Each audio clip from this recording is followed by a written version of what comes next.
Week 6 of the NFL season is in the books, and it was another great week of football. It started with an absolute stunner as the Jackson Dart and Cam Scadaboo-led Giants not only beat the Philadelphia Eagles on Thursday Night Football, but beat them by 17 points at MetLife Stadium. And given that we are now a third of the way through the 2025 NFL season, I think if there's anything we can agree on through the first 6 weeks, no matter who you are a fan of, it's that the phrase "any given Sunday" applies to this year more than ever before. And in today's video, we're going to break down the biggest winners and losers from the 6th week of the NFL season. We're going to break down what went right, like Sam Darnold throwing for 295 yards and 2 touchdowns, or like Patrick Mahomes having 4 total touchdowns against the Lions, and things that went wrong, like the Jets' entire offense in Week 6 against Denver, or the way the Cowboys lost in Week 6 for that matter too. And the 2025 NFL season is really taking shape, and there was a lot to take away from Week 6. There will also be a couple of more winners and losers mentioned at the end of the video, and without further ado, let's begin.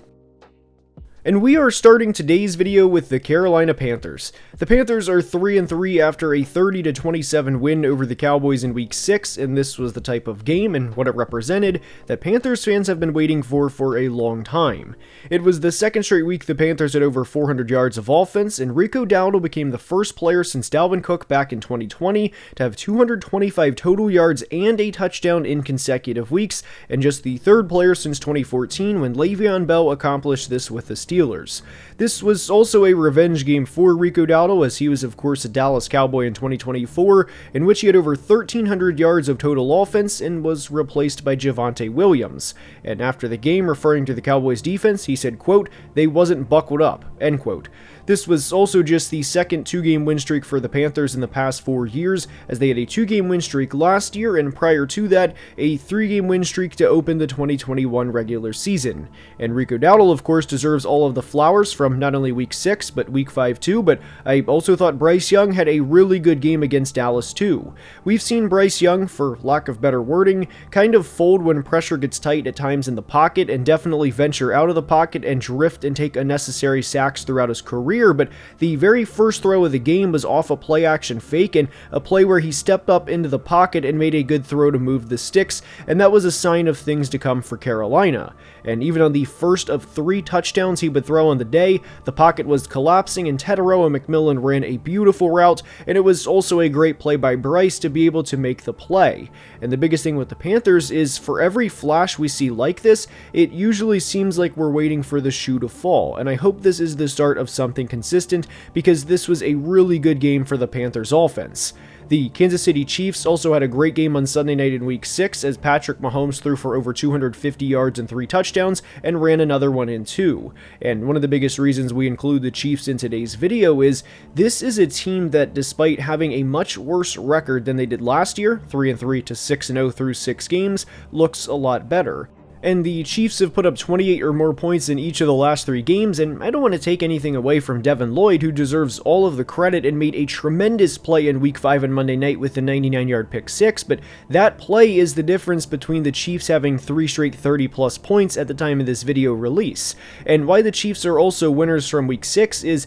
they've been doing a much better job moving the ball, and Patrick Mahomes looks like the best version we've seen from him in any of the past few years. And they're also getting receiver Rashee Rice back in Week 7 against the Raiders, so unfortunately for the haters, and the Chiefs have a lot of them, all things are pointing up for Kansas City at this point in time. I also thought the offensive line did a great job even without left tackle Josh Simmons in Week 6, and I acknowledge the Lions had several corners, and not 1 or 2, but several corners out, but from the Chiefs' perspective, you can only play who's in front of you. And I know a lot of people love making comments about the Chiefs getting calls to go in their favor, but they were penalized 13 times for over 100 yards against the Jags in Week 5, and had a clean slate against the Lions in Week 6. Yes, you can say for every team that a flag here or flag there should have been called, and you would be correct, but to hold the high-flying Lions offense to 17 points and to put up 30 with your number 1 receiver coming back after a 6-game suspension with everything pointing up, well, the Chiefs are undoubtedly one of the biggest winners from Week 6. Next up is Sam Darnold, Jackson Smith-Njigba, and Seahawks fans. And entering every week, myself and Marcus Whitman do a weekly preview live on YouTube at Friday at 3 p.m. Eastern. So this Friday we'll be live for the Week 7 preview, next Friday for the Week 8 preview, and you get the point. And this past Friday for the Week 6 preview, I discussed how much I was looking forward to not just the Seahawks and Jags game in Week 6, but how much I was looking forward to this game out of any game so far in the regular season, because it was a true strength on strength. The Seahawks entering Week 6 were top 5 in the NFL in EPA per passing play offensively, and as you can guess, Jacksonville was top 5 in the NFL in EPA per passing play defensively, and given the level that Sam Darnold and especially Jackson Smith-Njigba has played at to start the season, well, I was very much looking forward to seeing how they would play in Week 6, and there's a couple of plays within this game that I want to highlight, and the first was a blaze-out route by JSN at the end of the first quarter, and it was a textbook blaze-out route. JSN, when he gets to the top of his route, really sells the route that he's going back in, whether it's to run a dig or even a post route, and ultimately comes back out before the corner even realizes what's going on, and Sam Darnold from far hash anticipates the route that JSN's running, and really, I mean, this was obviously a good route by JSN. Sam Darnold still put the ball on him. He had to put the ball where his receiver could make a play, but this route was made, and this play was made by JSN to create the separation that he did, and there was also a play in the second quarter where JSN was running a deep crossing route, and within this zone coverage specifically, Sam Darnold had to lead Jackson Smith-Njigba just far enough outside of Dennis Gardeck's reach, because if he didn't lead JSN far enough, then Gardeck could have very easily sold out and immediately put his helmet right on the ball and forced an incompletion. So for Darnold to be able to loft this ball into zone coverage was a beautiful throw, and it was a dime by every definition, and Sam Darnold had to specifically place this football in between zone coverage, and this was the type of day that it was for Darnold, Smith-Njigba, and the Seahawks. And Sam finished the day with 295 passing yards and 2 touchdowns, and per PFF, he had 5 big-time throws, and anytime you have 5 big-time throws in a game, you are doing a tremendous job, and JSN is absolutely in the Offensive Player of the Year conversation, and if you're not aware, JSN is currently on pace for 1,972 receiving yards through 6 games. There was also the big 61-yard bomb from Darnold to JSN, and the level that these two are on right now from a chemistry standpoint is really high. I mean, Jackson Smith-Njigba started looking back for the ball when he was at the 45-yard line, and then caught the ball around the 12 to 13-yard line and walked it in the rest of the way for a big Seahawks touchdown. Sam Darnold is in the MVP conversation. JSN is obviously in the OPOY conversation, understandably so, and Sam Darnold, JSN, Seahawks fans are all absolutely big winners from Week 6. Now, from a big winner in Week 6 in Sam Darnold, JSN, and the Seahawks fan base, we go to one of the biggest losers from Week 6, and it's Dak Prescott and the Cowboys fan base. Over the last 3 games, this team has put up 104 total points. They put up 40 against the Packers in Week 4 in a game they tied, in which they shouldn't have tied. They put up 37 against the Jets in Week 5, which, congratulations, you beat a now 0-6 team in Week 5, and you put up 27 points on the road in Week 6 against the Panthers. And anytime you put up 104 total points in a 3-game span, you should at the very minimum be 2-1. And personally, I would argue that you should be 3-0, but at minimum, you should be 2-1. Maybe you have a fluke game where a special teams has a couple of touchdowns the other way, or a pick 6 or whatever, just a rare sequence of events. At the very minimum, you should be 2-1, not 1-1-1 in those 3 games. And this was a game in Week 6 where Dak Prescott put up 261 yards and 3 touchdowns, and also had a passer rating of 124.8. This was not one of those blind resumes where you say, okay, this player had 261 yards and 3 passing touchdowns, but, and there's always a button there where he might have had 2 fumbles or a pick 6 or whatever. No, this was a very clean game from Dak Prescott, and a game where he should have flew back from Charlotte with a win in his pocket. And George Pickens also had a tremendous game as well, as he had 168 yards, and he really carried the Cowboys receiving core in this game. And what was unfortunate for the Cowboys is they only had 31 rushing yards as a team. And like we mentioned with the Dolphins last week, who, by the way, credit to the Panthers' run defense, because their run defense was one of the worst in the league over the past 10 years in 2024, and a lot of that was due to Derek Brown being down for the year and the personnel they had out there. So credit the Panthers' run defense, and I know we discussed the Panthers earlier in the video, so you could also factor in this part as a big win for the Panthers in Week 6. But to hold the Dolphins to less than 25 rushing yards last week, and then to hold the Cowboys to less than 35 rushing yards this week, enough credit cannot be given to the Panthers defense. But for the Cowboys specifically to have your quarterback put up Pro Bowl numbers in a single game, and then to also put up 27 points on the road in the process, and you can't stop another team from not putting up 27 points, unfortunately makes Dak Prescott, George Pickens, and the Cowboys fan base big losers from week 6. Now, I didn't want to disrespect the Panthers within that because Rico Dowdle obviously had a tremendous game and Bryce Young also played well too, but if you are looking at this from a Cowboys standpoint where your quarterback puts up north of 250 yards and 3 touchdowns and is efficient all day and also has a passer rating north of 124 and you put up 27 points, well, you can't help but think that Dak Prescott, George Pickens, and the fan base is obviously disgruntled after a game that, in their minds, they should have won.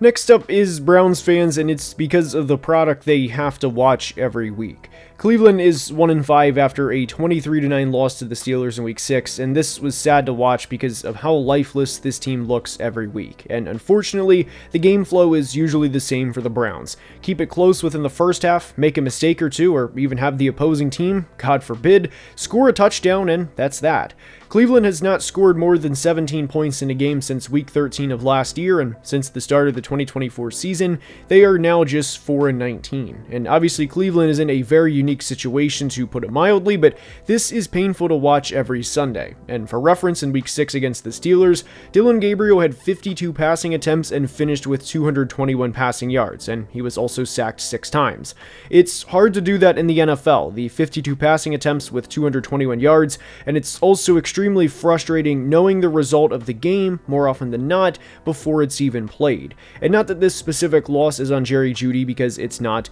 but there's times where you can see a lack of effort on tape, and there was a tweet sent out during the game from Sam Monson of the 33rd team that said Jerry Jeudy is unreasonably terrible for a guy with his skill set, and to be honest, I couldn't agree more. Between the drops, the lack of attention to detail in his route running, and at times straight up dogging it in routes, in a game Cleveland is still very much in, well, it's extremely frustrating to say the least. And in the 11 games since the big return to Denver for Jeudy, he has 56 receptions for 589 receiving yards and a single touchdown, a lot of which was accrued in 2024. And in 2025, in 6 games, he has 20 receptions on 48 targets for a catch percentage of just 41.7%, along with 240 receiving yards. And that's supposed to be your number 1 wide receiver. I'm not sure if the answer is to fire Kevin Stefanski, because I think there's a valid question that if you do, and the question is, who is going to be better than him to replace him? And as cliche as this quote was from Juju Smith-Schuster at the time,